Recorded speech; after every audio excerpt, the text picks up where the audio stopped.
Welcome to G3 media. ముందుగా headlines చూద్దాం.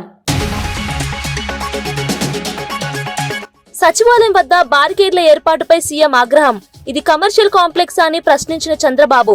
వెంటనే బారికేడ్లు తొలగించి ఆహ్లాదకర వాతావరణం కల్పించాలన్న సీఎం.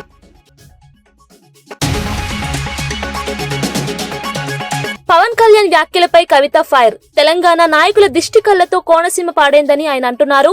తెలంగాణ ప్రజలు ఏనాడో దిష్టి పెట్టలేదు. కోనసీమ మాదిరిగా తెలంగాణ కావాలనుకున్నాం.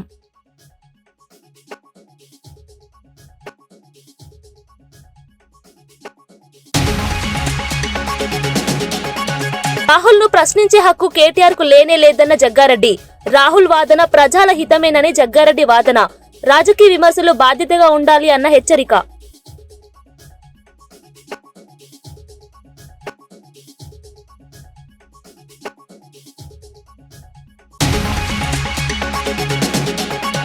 పవన్ వ్యాఖ్యలపై అనిరుద్ చర్చలలో భారీ హెచ్చరిక. చర్చలలో పవన్ సినిమాలు ఆడనివ్వబడవని సందేశం. ప్రజల భావాలను దెబ్బతీసే వ్యాఖ్యలు తాలూకు చర్య తప్పరాదు. రాజకీయ బాధ్యతతోనే నేతలు వ్యవహరించారన్న అనిరుద్.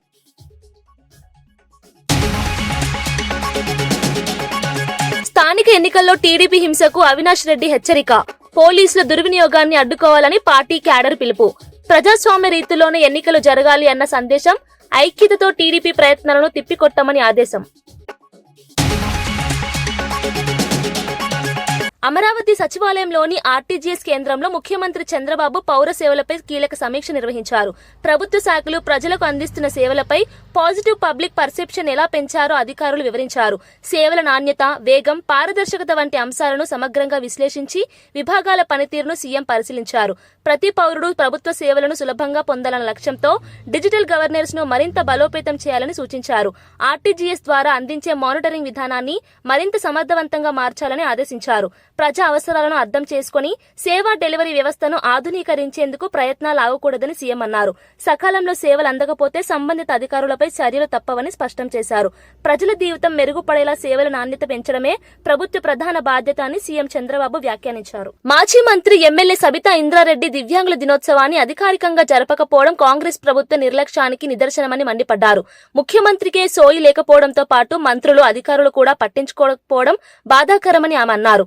తెలంగాణ ఏర్పడక ముందు దివ్యాంగుల పెన్షన్ కీలకం 500 మాత్రమే ఉండేనని, కేసీఆర్ ప్రభుత్వం వారి ఇబ్బందులు అర్థం చేసుకుని దాన్ని 4000కి పెంచిందని గుర్తు చేశారు.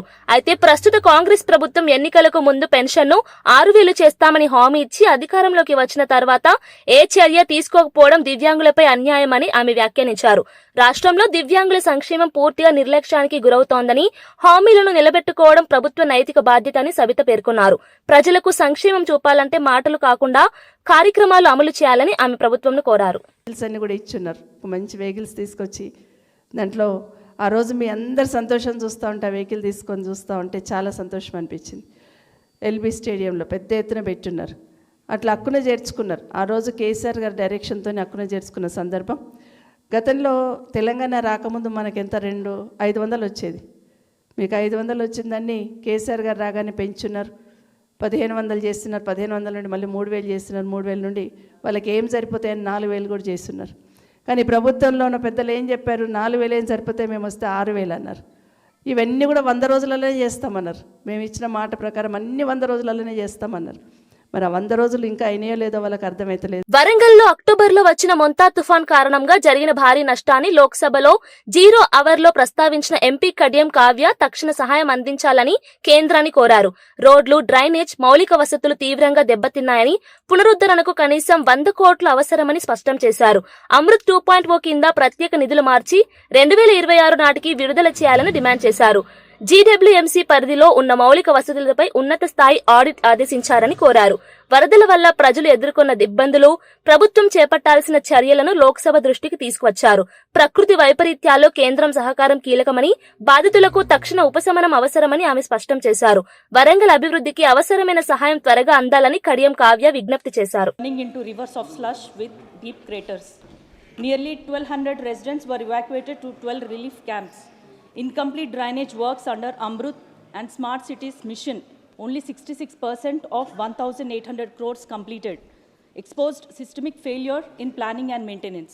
I urge the Honorable Minister of Housing and Urban Affairs to release special central funds under Amrut 2.0 for immediate resurfacing and flood-resilient repairs of internal roads by March 2026. Order a high-level audit of GWMC infrastructure and integrate real-time monitoring. Announce an immediate relief package of 100 crores for road restoration. Warangal, a heritage smart city, deserves resilient roads, not recurring ruin. Thank you, Madam. Jadcherla Congress MLA Anirudh Reddy Pawan Kalyan వ్యాఖ్యలపై తీవ్ర ఆగ్రహం వ్యక్తం చేశారు. తెలంగాణ ప్రజల భావాలను దెబ్బతీసేలా పవన్ కళ్యాణ్ చేసిన వ్యాఖ్యలు బాధాకరమని అన్నారు. పవన్ ను నేరుగా ఉద్దేశించి ఇకపై జడ్చర్లలో ఆయన సినిమాలు ఆడనివ్వబోమని స్పష్టం చేశారు. తనపై పవన్ ఏమి చేయలేని ధైర్యంతోనే ఈ వ్యాఖ్యలు చేస్తున్నానని తెలిపారు. వ్యాఖ్యలు చేసి 10 రోజులు గడిచినా పవన్ కళ్యాణ్ స్పందించకపోవడం మరింత అనుచితమని అన్నారు. తెలంగాణ సెంటిమెంట్ ఉన్న ఇతర నియోజకవర్గ ఎమ్మెల్యేలు కూడా దీనిపై స్పందించాలని అనిరుద్ కోరారు. కళాకారుల ప్రభావం ప్రజలపై ఉన్నప్పటికీ ప్రజల భావాలను అవమానించేలా ప్రవర్తించడం అంగీకారయోగ్యం కాదని స్పష్టం చేశారు. రాజకీయాల్లో బాధ్యతాయుతంగా ప్రవర్తించడం అవసరమని, ప్రజల గౌరవం దెబ్బతింటే ప్రజాప్రతినిధులుగా స్పందించాల్సిన బాధ్యత తమదేనని అనిరుద్ రెడ్డి పేర్కొన్నారు. క్షమాపణ చెప్పాలని చెప్పి కానీ ఈ రోజు వరకు అసలు స్పందించడం కూడా లేదు పవన్ కళ్యాణ్ గారు. అంటే నేను తమిళనాడు పోతే నాకు రెడ్ కార్పెట్, ఢిల్లీకి పోతే నాకు రెడ్ కార్పెట్, ఎవరు ఏమి పీక్తారని చెప్పి అని అనుకుంటున్నారా? నేను ఈరోజు జడ్చర్ల నియోజకవర్గం ఎమ్మెల్యేగా చెప్తున్నాను, నీ సినిమా నాకు వేరే ఎమ్మెల్యేల గురించి అయితే నాకు తెలియదు, సెంటిమెంట్ ఉన్నట్టు వాళ్ళు అయితే ఖచ్చితంగా దీని గురించి స్పందిస్తారు. జడ్చర్లలో మాత్రం నీ సినిమా ఆడదు. నేను జడ్చర్ల ప్రజలకు కూడా చెప్తున్నాను, మొన్న కూడా చెప్పినాను, నేను కూడా పవన్ కళ్యాణ్ ఫ్యాన్ అని చెప్పి. కానీ నాకు sentiment important, Telangana sentiment important. నాకు జడ్చర్ల యువకుడు కూడా చెప్తున్నాను, మనని నరదిష్టి అని రాక్షసులతో పోల్చడం మాత్రం కరెక్ట్ కాదు. టీటీడీ బోర్డు సభ్యుడు భానుప్రకాష్ రెడ్డి సీఎం రేవంత్ రెడ్డి హిందూ దేవుళ్లపై చేసిన వ్యాఖ్యలపై తీవ్ర అసంతృప్తి వ్యక్తం చేశారు. అలాంటి వ్యాఖ్యలు హిందూ సమాజాన్ని బాధ పెట్టడమే కాకుండా సమాజంలో విభేదాలను పెంచుతాయని ఆయన అన్నారు. ముఖ్యమంత్రి పదవిలో ఉండి హిందూ దేవుళ్లను విమర్శించడం చాలా బాధాకరమని పేర్కొన్నారు. వెంటనే హిందువులకు క్షమాపణ చెప్పాలని స్పష్టంగా డిమాండ్ చేశారు. అల్లా లేదా జీసస్ గురించి మాట్లాడే ధైర్యం మీకుందా అని ప్రత్యక్షంగా ప్రశ్నిస్తూ హిందూ దేవుళ్లను మాత్రమే లక్ష్యంగా చేసుకోవడం రాజకీయ ద్వంద్వ వైఖరి అని మండిపడ్డారు. రాష్ట్ర ప్రజల మనోభావాలను దెబ్బతీసే ఇలాంటి వ్యాఖ్యలు ప్రజాస్వామ్యానికి ప్రమాదకరమని చెప్పారు. హిందువులు ఆరాధ్యంగా కొలుస్తున్నటువంటి దేవతల పట్ల మీరు మాట్లాడిన మాటల్ని వెనక్కి తీసుకుని బేషరతుగా హిందువులకు క్షమాపణ చెప్పాలని చెప్పి నేను డిమాండ్ చేస్తున్నాను.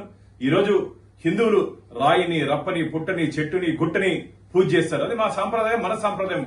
కొన్ని వేల సంవత్సరాలుగా వస్తున్న సాంప్రదాయాల్ని ఈ రోజు అవహేళన చేస్తూ నువ్వు రాజకీయాలకి ముడిపెడుతూ, రాజకీయాలకి ఏ రోజు ఏ పార్టీలో ఉంటారో తెలియదు. రైల్వే స్టేషన్ లో, బస్ స్టాండ్ లో టైం టేబుల్ మారగా ఈ రోజు ఒక పార్టీలో ఉంటే రేపు ఇంకో పార్టీలో ఉంటారు. నువ్వు కూడా 2-3 పార్టీలు తిరిగి వచ్చినట్టు వ్యక్తివి. నువ్వు రాజకీయాల్ని దేవుల్ని అనుసంధానం చేస్తూ నువ్వు మాట్లాడడం ఇది నీ రాజకీయ దిగజారుడుతనానికి నిదర్శనం. వెంటనే నువ్వు హిందువులకు క్షమాపణ చెప్పాలని చెప్పి నేను గట్టిగా డిమాండ్ చేస్తున్నాను. కాంగ్రెస్ పార్టీ జాతీయ స్థాయిలో పూర్ణంగా విఫలమైందని బీఆర్ఎస్ వర్కింగ్ ప్రెసిడెంట్ కేటీఆర్ తీవ్ర విమర్శలు చేశారు. బీజేపీకు ప్రత్యామ్నాయ బలం, ఎజెండా లేదా పాలన మోడల్ ను దేశానికి చూపడంలో కాంగ్రెస్ పూర్తిగా వెనుకబడిందని అన్నారు. దేశవ్యాప్తంగా జరుగుతున్న కీలక రాజకీయ మార్పులకు కూడా కాంగ్రెస్ స్పందన మందగించిందని పేర్కొన్నారు. కాంగ్రెస్ కు నాయకత్వం లోపించడమే కాకుండా దేశ ప్రజలకు నమ్మకాన్ని కలిగించే విధానాలు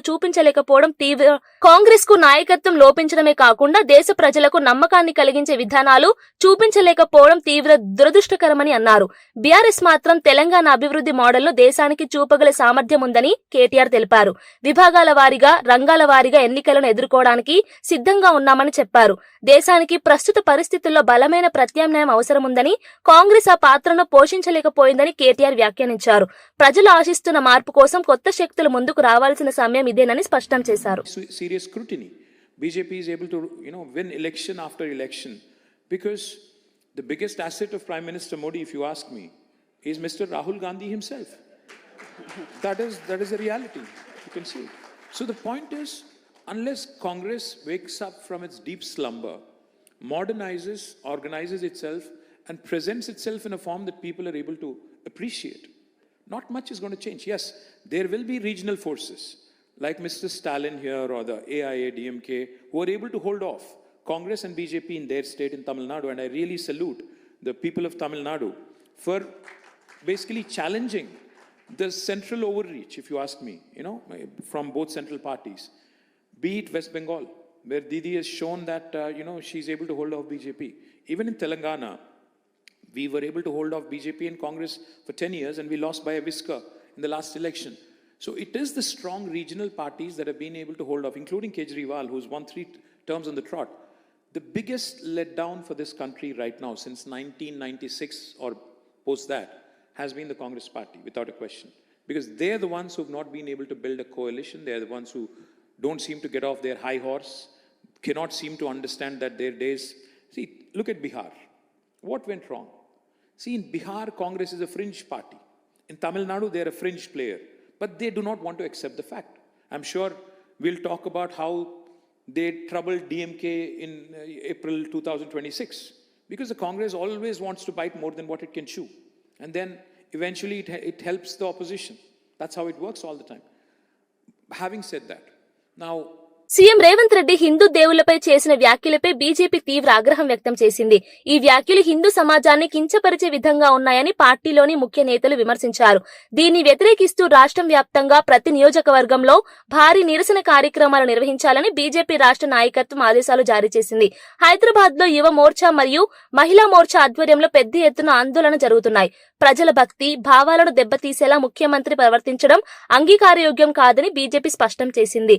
ప్రభుత్వంలో ఉన్న వ్యక్తి ధర్మ సంబంధిత అంశాలపై వ్యాఖ్యలు చేయడం సమాజంలో విద్వేషాన్ని పెంచుతుందని హెచ్చరించింది. సీఎం వెంటనే ప్రజలకు క్షమాపణ చెప్పాలని డిమాండ్ చేస్తూ హిందూ సమాజం భావాలను గౌరవించడం ప్రభుత్వ బాధ్యత అని బీజేపీ తెలిపింది. ఈ వ్యాఖ్యలపై తమ పోరాటం కొనసాగుతుందని నాయకులు వెల్లడించారు. బాపట్ల జిల్లా ఇంకొల్లు పోలీసులు అంతరాష్ట్ర దొంగ లలితను అరెస్ట్ చేశారు. ప్రయాణికుల దృష్టి మరల్చి బస్టాండ్లలో చోరీలకు పాల్పడుతున్న ఆమెను ట్రాకింగ్ చేసి పట్టుకున్నట్లు ఎస్పీ ఉమామహేశ్వర్ తెలిపారు. నిందితురాలి వద్ద నుండి 136 గ్రాముల బంగారు ఆభరణాలు, సుమారు 15 లక్షల విలువైన వస్తువులు స్వాధీనం చేసుకున్నట్లు వెల్లడించారు. లలిత అలియాస్ పద్మ నెల్లూరు జిల్లా కావలి ప్రాంతానికి చెందినది. ఆమె ఆంధ్రప్రదేశ్ తెలంగాణ రాష్ట్రాల్లో ఆర్టీసీ బస్టాండ్లు, రద్దీకూడలు, మార్కెట్లలో అవకాశాన్ని పురస్కరించుకుని చోరీలు చేసేది. మొత్తం 17 కేసుల్లో ఆమె నిందితురాలిగా ఉన్నట్లు పోలీసులు గుర్తించారు. ప్రతిభావంతంగా పనిచేసి నిందితురాలిని పట్టుకున్న ఇంకొల్లు పోలీసులకు ఎస్పీ అభినందనలు తెలిపారు. ప్రజలు అప్రమత్తంగా ఉండాలని, అనుమానాస్పద వ్యక్తులను వెంటనే పోలీసులకు సమాచారం ఇవ్వాలని సూచించారు. 2020లో కూడా జైలుకి వెళ్లి జైలు శిక్ష అనుభవించడం జరిగింది. తిరిగి జైలు నుంచి రిలీజ్ అయిన తర్వాత కూడా ఈ నేరాలకు పాల్పడుతుంది. ఇటీవల ఇంకొల్లు ప్రాంతంలో ఇటువంటి నేరాలు నమోదవడంతో ప్రత్యేక టీంని ఇంకొల్లు పోలీసుతో ఫామ్ చేసి ఈ చోరీలు ప్రవర్తినటువంటి గ్యాంగ్ మీద దృష్టి పెట్టడం జరిగింది. ఈ క్రమంలో ఈ అంతర్రాష్ట్ర నిందితురాలను పట్టుకోవడం జరిగింది. ఈమె ఇటీవల బాపట్ల జిల్లాలో ఇంకొల్లు, అద్దంకి ఈ టౌన్లతో పాటు నర్సరావుపేట, తుని పోలీస్ స్టేషన్స్లో కూడా రీసెంట్గా 5 చోరీలకు పాల్పడడం జరిగింది. ఈ 5 చోరీలకు సంబంధించినటువంటి 15 లక్షలైనటువంటి 136 గ్రాముల బంగారు. పవన్ కళ్యాణ్ చేసిన తెలంగాణ దిష్టి వ్యాఖ్యలపై జాగృతి అధ్యక్షురాలు కల్వకుంట్ల కవిత తీవ్రంగా స్పందించారు. తెలంగాణ ప్రజలు ఎప్పుడూ ఆంధ్ర ప్రజలపై దిష్టి పెట్టలేదని, అలాంటి భావనలు రెచ్చగొట్టడం బాధాకరమని ఆమె అన్నారు. తెలంగాణ ఏర్పడి 12 సంవత్సరాలు అయినప్పటికీ ఇరు రాజ్యాల ప్రజలు అన్నదమ్ములా కలిసి ఉండాలని తమ ఆకాంక్ష ఎప్పటికీ మారలేదని స్పష్టం చేశారు. తెలంగాణ ఎంత అభివృద్ధి సాధించిందో ఆంధ్ర కూడా అంతే బాగుండాలని కోరుకుంటున్నామని తెలిపారు. ఆంధ్రప్రదేశ్ కు ప్రత్యేక హోదా ఇవ్వాలని తానే పార్లమెంట్ లో నిలదీసిన విషయాన్ని గుర్తు చేశారు. రాష్ట్రాల మధ్య విభేదాలు రెచ్చగొట్టే వ్యాఖ్యలు రాజకీయాలకు ఉపయోగపడినా ప్రజల మధ్య విభజన కలిగిస్తాయని హెచ్చరించారు. ప్రజల సెంటిమెంట్ ని అవమానించే ప్రకటనలు చేయకుండా ప్రాంతాల గౌరవం, శాంతిని కాపాడే విధంగా నేతలు ప్రవర్తించాలని కవిత సూచించారు. గుర్తింపు కార్డు ఏదైతే కాంగ్రెస్ ప్రభుత్వం ఇస్తానదో డిసెంబర్ 9 నాడు ఖచ్చితంగా అనౌన్స్ చేయాల్సిందే. చేయకపోతే మాత్రం ఉద్యమకారులందరం కూడా గవర్నమెంట్ భూములు తీసుకుంటాం, జాగృతి జెండాలు వాడతాం, భూ పోరాటాలకు ముందుకెళ్తామని చెప్పి తెలియజేస్తూ సెలవు తీసుకుంటున్నాను. జై తెలంగాణ. పవన్ కళ్యాణ్ చేసిన వ్యాఖ్యలపై కాంగ్రెస్ ప్రతిస్పందన 10 రోజులు ఆలస్యమైనందుకు ఆశ్చర్యం వ్యక్తం చేసిన బీఆర్ఎస్ నాయకుడు జగదీష్ సీరియస్ వ్యాఖ్యలు చేశారు. పవన్ పై కఠినంగా మాట్లాడే బదులు సినిమాలు ఆడవు అని మంత్రులు హెచ్చరించడం ప్రజాస్వామ్యానికి విరుద్ధమని అన్నారు. మీరు చూడొద్దు అంటే ఆయన అభిమానులు ఆగిపోతారా అని ప్రశ్నిస్తూ సినిమాలను రాజకీయ ప్రతీకారానికి వేదికగా మార్చడం తప్పు అని పేర్కొన్నారు. నేతలు ప్రజల మనసులో ఉన్న భావాలను అర్థం చేసుకుని ప్రతిస్పందించాలని, కానీ వ్యక్తిగత కోపంతో చర్యలు చేయడం సరైన విధానం కాదని అన్నారు. తెలంగాణ ప్రజల సెంటిమెంట్ ను రాజకీయంగా వాడుకోవడం ద్వంద్వ వైఖరి అని వ్యాఖ్యానిస్తూ కాంగ్రెస్ ప్రభుత్వం స్పష్టమైన వైఖరి చెప్పాలని జగదీష్ డిమాండ్ చేశారు. పవన్ వ్యాఖ్యలపై ప్రభుత్వం స్పష్టమైన నిర్ణయం తీసుకోకపోతే ప్రజల్లో గందరగోళం పెరుగుతుందని హెచ్చరించారు. రోజులైతుంటే వాటర్ నీళ్ళు కలుపుకుంటూ ఆయన మత్తులున్నారా? కమిషన్ల పైసలకి పెట్టుకోవడానికి సమయం సరిపోలేదా? ఎందుకు 10 రోజుల తర్వాత స్పందించి ఈ రకంగా మాట్లాడుతున్నారు? చాలా ఆశ్చర్యంగానే ఉంది ఇది. లేదా ఇద్దరు అనుకొని మ్యాచ్ ఫిక్సింగ్ చేసుకొని ఏమైనా మాట్లాడుతున్నారా? 10 రోజులు పడుతుందా ఒక విషయం మీద స్పందించడానికి? అంటే వీళ్ళు స్పృహలో లేనట్టే లెక్క కదా. బహుశా ఆ రోజుకో ముందు రోజుకో స్పృహ తప్పి ఉన్నట్టున్నారు వాటర్ నీళ్ళ ప్రభావంతో. బహుశా ఇవాళ మెలకొచ్చినట్టుంది. ఇట్లాంటి వాళ్ళు రాష్ట్రాన్ని నడితే కష్టమవుతుంది. ప్రజలు కూడా గమనించాలి ఎటువంటివి. ఎంత సోయి లేకుంటారు వీళ్ళు. గోదావరి నీళ్ళ విషయం వచ్చినప్పుడు, బనకచెర్ల విషయం వచ్చినప్పుడు అదే పద్ధతుల్లో మేము స్పందించిన తర్వాత గవాల లేచి మాట్లాడినారు. కృష్ణ నీళ్ళకి ఎసరు వచ్చినాడు, మొత్తమే కేంద్రం చేతుల్లోకి పెత్తనం తీసుకుంటుంది కృష్ణ నీళ్ళ పైన అన్ననాడు. మేము మాట్లాడినప్పుడు బుకాయించారు. చివరికి కేసీఆర్ గారు వచ్చి నల్లగొండలో 1,00,000 మంది రైతులతో మీటింగ్ పెట్టి మీరు చేస్తారా మేము ఉద్యమించాలంటే గవాల తెల్లారి అసెంబ్లీలో పెట్టి మళ్ళీ తీర్మానాలు చేశారు. తెలంగాణ హక్కుల పట్ల, తెలంగాణ ఆశల పట్ల, తెలంగాణ ఆకాంక్షల పట్ల వీళ్ళకి ఏమాత్రం సోయి లేదు, బాధ్యత లేదు ఇవాళ ఉన్న ప్రభుత్వానికి.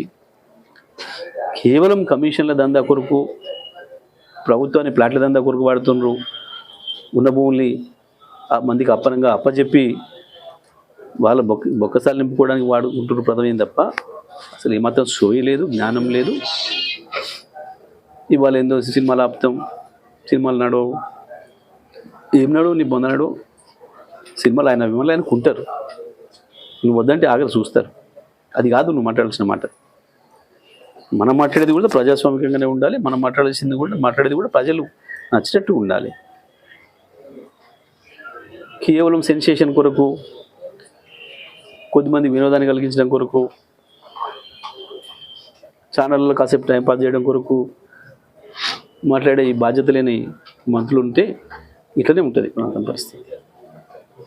నేను ఒకటే నేను చెప్పేది పవన్ కళ్యాణ్ గారికి సలహా ఇచ్చేది ఉపసంహరించుకుని చెప్తే మంచిది. సరే. టీపీసీసీ వర్కింగ్ ప్రెసిడెంట్ జగ్గారెడ్డి మీడియాతో మాట్లాడుతూ రాహుల్ గాంధీని ప్రశ్నించే నైతిక, రాజకీయ హక్కు కేటీఆర్ కు లేదని గట్టిగా విమర్శించారు.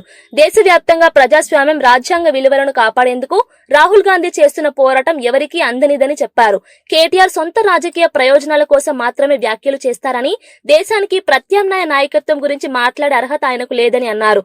కాంగ్రెస్ పార్టీ ప్రస్తుత పరిస్థితుల్లో బలమైన ప్రతిపక్షంగా పనిచేస్తోందని, రాహుల్ గాంధీ దేశ ప్రజల మనసులో విశ్వాసాన్ని పెంపొందిస్తున్నారని వివరించారు. కాబట్టి మీరు నైతికంగా, రాజకీయంగా ఎటు చూసినా రాహుల్ గాంధీ గారి యొక్క పర్సనాలిటీని ప్రశ్నించే నైతిక హక్కు, ఆ పర్సనాలిటీ కేటీఆర్ కాదు అనేది కాంగ్రెస్ పార్టీ స్పష్టంగా మీడియా ద్వారా తెలియజేస్తుంది. Number 1 point. అయితే నేనేమంటున్నానంటే రాహుల్ గాంధీ గారు ఎంత గొప్పోడో మీకు చెప్పడానికి సాక్ష్యం జగ్గారెడ్డి, నా ఫ్రెండ్ కుసుమ్ కుమార్.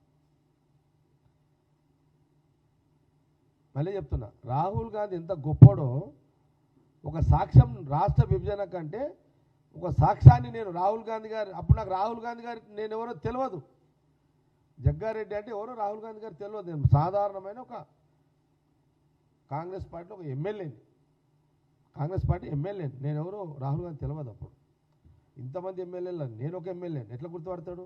పాసిబుల్ ఉండదు మాకు అట్లా. ప్రాంతీయ పార్టీ కాదు కదా గుర్తుపట్టడానికి, దేశం జాతీయ పార్టీ. అయితే ఆ రోజు చెప్పిన భయ్ అందరం కలిసి ఉందాము. నేను అన్న ఆలోచన వేరు, నా ఆలోచన వేరు, నా డిజైన్ వేరు. భయ్ అందరం కలిసి ఉందాం భయ్, ఎందుకు ఇదంతా. అందుకే కొంత వివరణ ఇచ్చిన. మళ్ళీ ఎక్కువ దాంట్లో పోనీగా నేను, ఎందుకంటే మెయిన్ టాపిక్ రావాలి ఇప్పుడు. ఇందులో మెయిన్ టాపిక్ రావాలి ఇప్పుడు. ఫోనా బంద్ కర్లేవు ప్లీజ్. అయితే ఆ టైంలో నేను కుసుమ్ కుమార్, మా ఫ్రెండ్ జడ్డి కుసుమ్ తోట అన్న, అప్పటికి ఇంకా రాష్ట్ర విభజన డిక్లేర్ కాలే, ఇంకా 8 months ఉంది, ఇంకా అంతే కదా హరి, ఇంకో 8 months ఉంది. సోనియా గాంధీ కూర్చోవచ్చు అట్లా జాగుంది పోరా, ఎందుకు లేనాడు, ఇంకా మనకు టైం ఉంది, అఫీషియల్ డిక్లరేషన్ కోసం టైం ఉంది, ఇంకా అప్పటికో 8 months ఉంది. ఇంకా నన్ను అప్పటికే ఒక సందర్భంలో రాజశేఖర రెడ్డి గారు కూడా అన్నారు, రోషే గారు అన్నారు, కిరణ్ రెడ్డి గారు కూడా అన్నారు, ఏం జగన్ రెడ్డి మరి నీ స్టాండ్ ఏంది అసలు, రాష్ట్రం అంతా రాష్ట్ర విభజన కోరుతున్నది, నువ్వు ఒక్కని వీడ ఇట్లా మాట్లాడుతున్నావు, ఇప్పుడు మేమేమైనా మాట్లాడమంటే మేమేమైతే నేను మాట్లాడమని చెప్తలేము, నువ్వేమో ఇట్లా మాట్లాడుతున్నావు, ఏంది అసలు ఏంది దీని మతలబు అని అంటే వాళ్ళకి చెప్పిన, లేదు సార్ ఇప్పుడు మీకు చెప్పిన చూడు సార్, మా తెలంగాణ ప్రజలు ఆనందంగా సంతోషంగా ప్రతిరోజు ఆనంద జీవితం గడిపే యొక్క తత్వం ఉన్న బ్లడ్ సార్ అని ఇక మిగతా విషయాలు పులివెందుల వైఎస్ఆర్సీపీ మండల గ్రామ కమిటీల సన్నాహక సమావేశంలో ఎంపీ అవినాష్ రెడ్డి కీలక వ్యాఖ్యలు చేశారు. రాబోయే స్థానిక సంస్థల ఎన్నికల్లో టీడీపీ గుండాలు పోలీసులను అడ్డం పెట్టుకుని దాడులకు పాల్పడే అవకాశం ఉందని పేర్కొన్నారు. అలాంటి పరిస్థితుల్లో వెనుకడుగు వేయకుండా ధైర్యంగా ఎదుర్కోవాలని పార్టీ క్యాడర్కు సూచించారు. ప్రజాస్వామ్యబద్దంగా ఎన్నికలు జరిగేలా ప్రతి కార్యకర్త అప్రమత్తంగా ఉండాలని, టీడీపీ ప్రయత్నాలను తిప్పికొట్టేందుకు బలమైన ఐక్యత అవసరమని అన్నారు. పోలీస్ వ్యవస్థను రాజకీయ ప్రయోజనాలకు వాడుకోవడం ప్రజాస్వామ్యానికి ప్రమాదకరమని అవినాష్ అభిప్రాయపడ్డారు.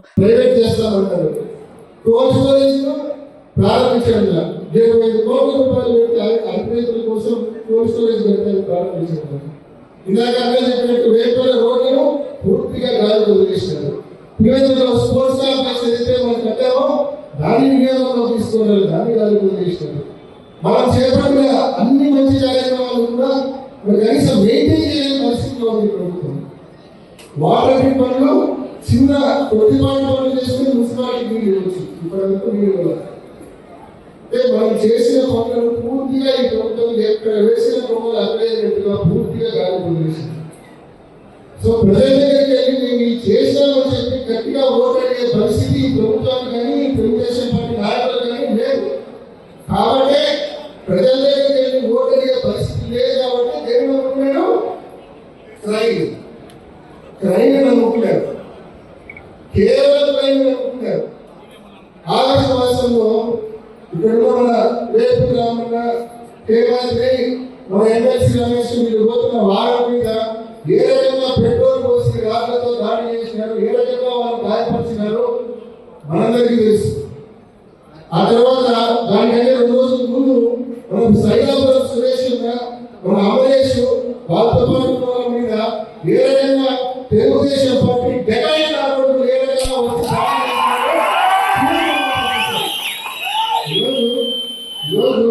ఈరోజు పొద్దున్నకి వస్తా ఉంటే చెప్తున్నారు, ఎవరు చెప్తా ఉన్నారు, ఆ రోజు రాము మీద దాడి చేసిన వాళ్ళు, సురేష్ మీద దాడి చేసిన వాళ్ళు, వాళ్ళకంట ఈ ప్రభుత్వం గన్మెన్లు ఇస్తా ఉందట, వాళ్ళకి ఈ డెకాయిట్ ఆరోగ్యం ఇలా బాగా చేయండి, గన్మెన్లు ఇస్తా ఉన్నారు. ఈరోజు పొద్దున్న నాకు తెలుసు ఎవరైతే ఈ దాడిలో పాల్గొన్నారో చంద్రబాబు నాయుడు గారు వాళ్ళని మెచ్చుకొని అవార్డు ఇస్తే బాగుంటుంది కాబట్టి గన్మెన్లు ఇస్తారు. సో ఇటువంటి ఈ రకంగా తెలుగుదేశం పార్టీ ఈ ఊరికి కానీ ఈ రాష్ట్రానికి కానీ చేసింది ఏమీ లేదు, చెప్పుకోవడానికి ఏమీ లేదు, ఓట్లు అడిగే దమ్ము ధైర్యం లేదు, ఓట్లు అడిగే హక్కు లేదు. అవేమీ లేవు కాబట్టి క్రైమ్ నమ్ముకున్నారు. వాళ్ళ దగ్గర 23 విరాళాలు చేసే వాళ్ళు ఉన్నారు. వాళ్ళందరికీ గవర్నమెంట్ ఇచ్చి ప్రోత్సహిస్తున్నారు. విరాళాలు కేవలం క్రైమ్ నమ్ముకొని ఈ నియోజకవర్గంలో కానీ రాష్ట్రంలో కానీ తెలుగుదేశం పార్టీ రాజకీయ పరిస్థితి వచ్చింది. దానితో పోలీసులు ఇంత దూరమైన పోలీసులు నేనే కాదు, మీలో చాలా మంది ఇంత దూరమైన పోలీసులు ఎప్పుడు చూసేవారు. పులివెందులలో ఉన్న డిఎస్పీ దగ్గర నుంచి మొదలు పెడితే ఇంత ఘోరమైన ఇంత వర్స్ట్ పోలీసులు ఎప్పుడు చూసేవారు. మన మీద దాడి జరిగితే, మన వాళ్ళ మీద దాడి జరిగితే మనం ఒక కంప్లైంట్ ఇస్తే ఆ పక్క కేసు కట్టకుండా అటువైపు నుంచి మళ్ళీ కౌంటర్ కేసు, మళ్ళా కౌంటర్ కేసు వరప్రసాదంలో గొడవ జరిగిందని మన చైర్మన్ పరామర్శించకపోతే రాజశేఖర రెడ్డి గారి విగ్రహం చుట్టూ తెలుగుదేశం తోరణాలు పెడితే మనలో పోయి ఆ తోరణాలు మాత్రం తీస్తే తోరణాలు ఏముంది, అది తాడు కట్టేస్తే సెషన్ దిక్కుమని నాకు ఎవరు ఉంటారా?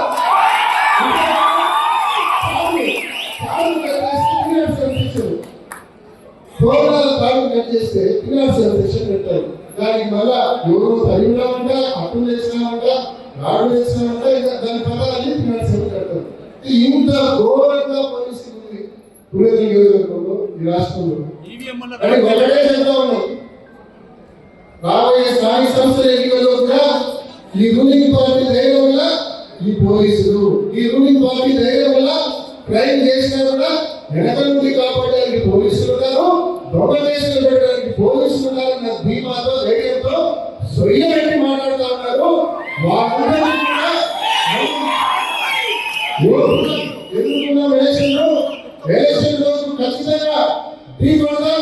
ఖచ్చితంగా ఎలక్షన్ రోజు మనందరం కూడా జగన్మోహన్ రెడ్డి గారు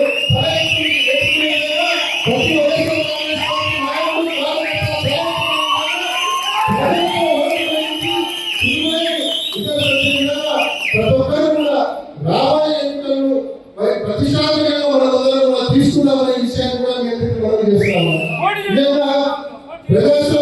వార్తలు ముగించే ముందు ముఖ్యాంశాలు మరోసారి. సచివాలయం వద్ద బారికేడ్ల ఏర్పాటుపై సీఎం ఆగ్రహం. ఇది కమర్షియల్ కాంప్లెక్స్ అని ప్రశ్నించిన చంద్రబాబు. వెంటనే బారికేడ్లు తొలగించి ఆహ్లాదకర వాతావరణం కల్పించాలన్న సీఎం.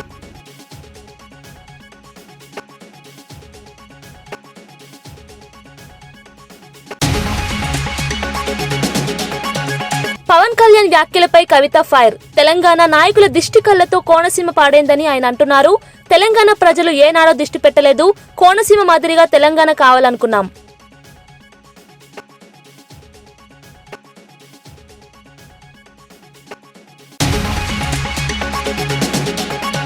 రాహుల్ ను ప్రశ్నించే హక్కు కేటీఆర్ కు లేనే లేదన్న జగ్గారెడ్డి. రాహుల్ వాదన ప్రజల హితమేనని జగ్గారెడ్డి వాదన. రాజకీయ విమర్శలు బాధ్యతగా ఉండాలి అన్న హెచ్చరిక.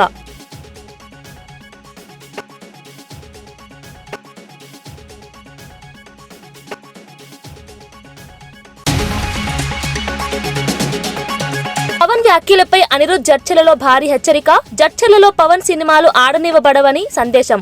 ప్రజల భావాలను దెబ్బతీసే వ్యాఖ్యలు తాలూకు చర్య తప్పరాదు. రాజకీయ బాధ్యతతోనే నేతలు వ్యవహరించారన్న అనిరుద్.